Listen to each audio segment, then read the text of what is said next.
What is metaverse? Is metaverse the future of human collaboration and socialization? Okay, shall we discuss? It's not that I don't have, even I don't have no a very clear picture of what metaverse is going to be. So it's going to be a very subjective answer. It's not that I have a perfect solution or answer to this particular question. So at least, how will you start? Obviously, you're going to start this question. So what is the question saying? What is metaverse? Is metaverse the future of human socialization and human collaboration? So obviously, since the question itself asks what is metaverse, you'll have to define what is metaverse. So you can say that metaverse is a virtual universe, or it is an extended reality which makes use of augmented reality and virtual reality to offer humans an experience which is not possible in real life, but in a simulated, immersive, and interactive environment.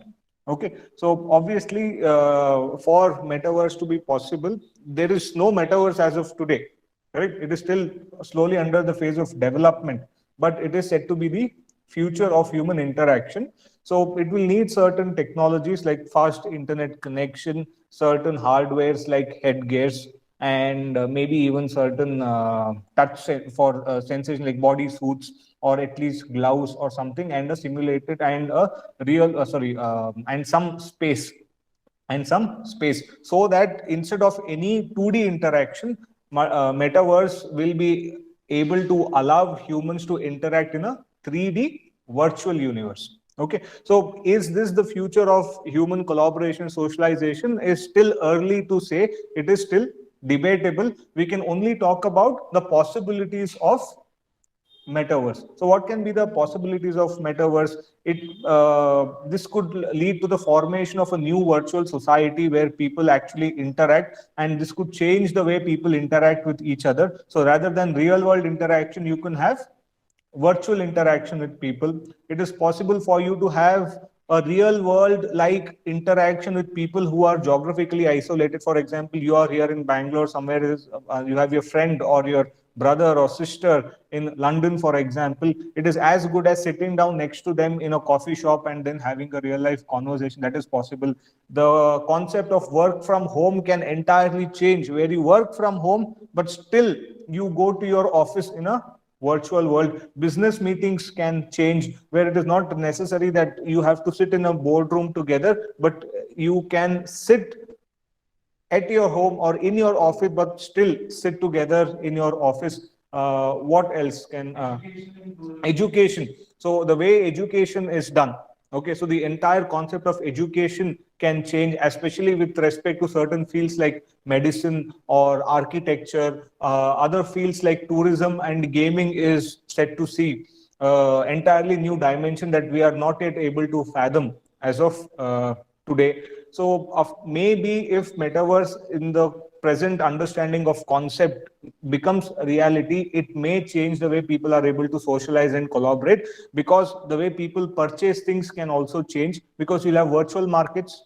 You can have virtual markets where people buy, and that will transform into reality, where whatever you buy in the virtual world will be delivered to your home. The way people transact, that can also change. So you'll have virtual currencies which become the norm rather than your real currencies. So maybe will your real currencies become entirely useless? We still do not know. Okay, and how do people basically interact? Will this actually stop people from interacting in the real world, and will people actually move on to the virtual world is yet to see. But obviously, you can also write about certain advantages and disadvantages. It can lead to certain health effects, nausea, anxiety. Will it lead to societal breakdown? Will it prevent people, especially young kids, from interacting with other kids? What will happen to human immunity, for example? So we do not know all these things.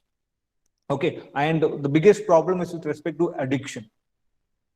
The biggest problem is with respect to addiction. So will that take place? We really don't know, and it is too early to say. But again, any technology, you can conclude by saying that any technology will obviously have benefits and disadvantages. It is up to us to use it in a right way. Okay, so something like this. you can consider writing. I do understand it is difficult to put it in 2 pages or 1.5 pages in a short span of time. Sorry, this is sorry. Thank you for reminding me. So the most important thing is that we still do not have rules and regulations. So until now, what has always happened is that first the technology comes, rules and regulations comes later. Okay, but we cannot allow this to happen. Even with respect to internet, we had so many problems.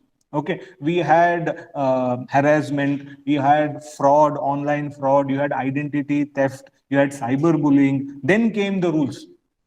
Then came the rules to protect and regulate this sector. But we can't do the same thing with respect to metaverse, where we allow this trial and error period, where we allow things to work out and then say that fine, we'll make rules and regulations later, we'll see how it works out, and then we'll come to a conclusion. No, if at all, if this is going to be an immersive and interactive society in a virtual world, then it is necessary that we bring about rules and regulations first, implement them, and then allow people to communicate. Because if at all we are going to allow kids, what could be the effect on kids? Because kids can have an avatar of an elder, modulate their voice, and behave like an elderly person, an adult. So what will this lead to? Okay, what will be the effect on the mental development of a child? So how do you prevent this? How do you regulate this? We are yet to see. Okay, so this is fine. I'll see you tomorrow. Thank you.